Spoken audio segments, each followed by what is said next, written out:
একটা গ্রাম যেখানে রাত নামার পর জঙ্গলের ভিতর থেকে ভেসে আসে নাচের শব্দ।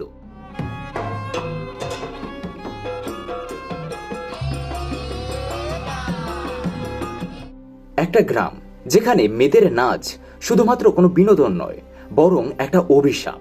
নাচ রুকনা নেই চাইয়ে। আর সেই অভিশাপের কেন্দ্রে রয়েছে এমন এক সত্তা যার নাম শুনলেই গা শিউরে ওঠে। उसका नाम है बद्रा वही।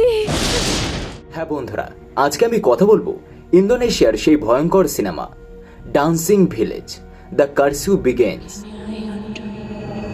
সত্যি কথা বলতে কি, সিনেমাটা দেখার পর আমি একটা কথাই বলবো, ইন্দোনেশিয়ান হরর সিনেমা আবার প্রমাণ করলো শুধুমাত্র ভূত দেখানোর থেকে ভয়ঙ্কর পরিবেশ তৈরি করা সব থেকে গুরুত্বপূর্ণ। जगह को नर्तकियों के गांव के नाम से जाना जाता है। এই সিনেমার মূল চরিত্র বলা যায় মিলা নামের একটি মেয়েকে।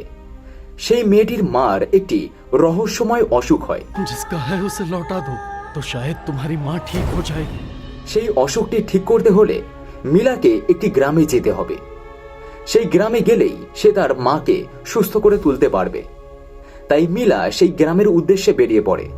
মিলার সঙ্গে তার দাদা ও তার বন্ধুরাও যায়। इस गांव के बुजुर्ग से मिलना हो तो कहाँ जाना पड़ेगा? हमारे गांव के बुजुर्ग पुत्री अभी हाल में ही उनकी मौत हो गई।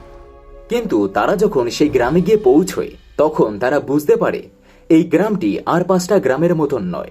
গ্রামের মানুষজন অদ্ভুত আচরণ করছে, চারপাশে একটা অস্বাভাবিক নিরাপত্তা, আর রাত হলেই সব অদ্ভুত ঘটনা।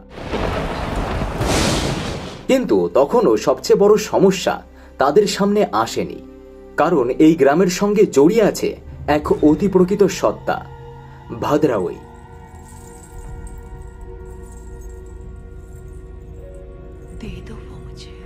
সে শুধু সাধারণ একটা ভূত নয়, সে এই গ্রামের নাচের সঙ্গে জড়িয়ে থাকা এক ভয়ঙ্কর সুপার ন্যাচারাল এন্টিটি।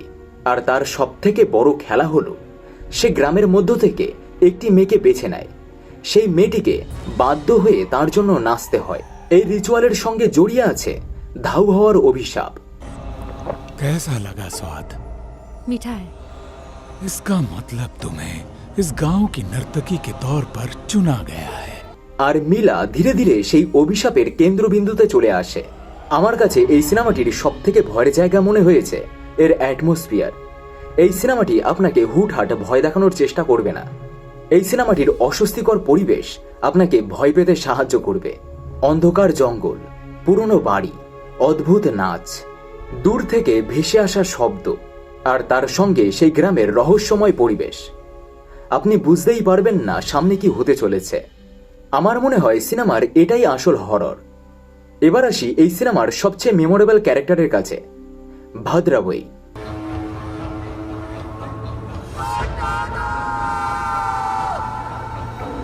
আমার কাছে পুরো সিনেমার ইন্টারেস্টিং চরিত্র এটাই, কারণ তাকে ভূত হিসাবে দেখানো হয়নি, তার একটা নিজস্ব মাইথোলজিও আছে।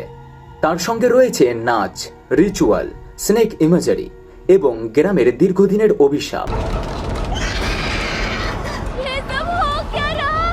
আমার কাছে সিনেমাটার মাঝের অংশ কিছুটা স্লো মনে হয়েছে। কিছু চরিত্র ডেভেলপমেন্ট আরো ভালো হতে পারত। বিশেষ করে মিলাকে কেন্দ্র করে ইমোশনাল স্টোরি ও সুপার ন্যাচারাল স্টোরি দুটো একসঙ্গে চলেছে।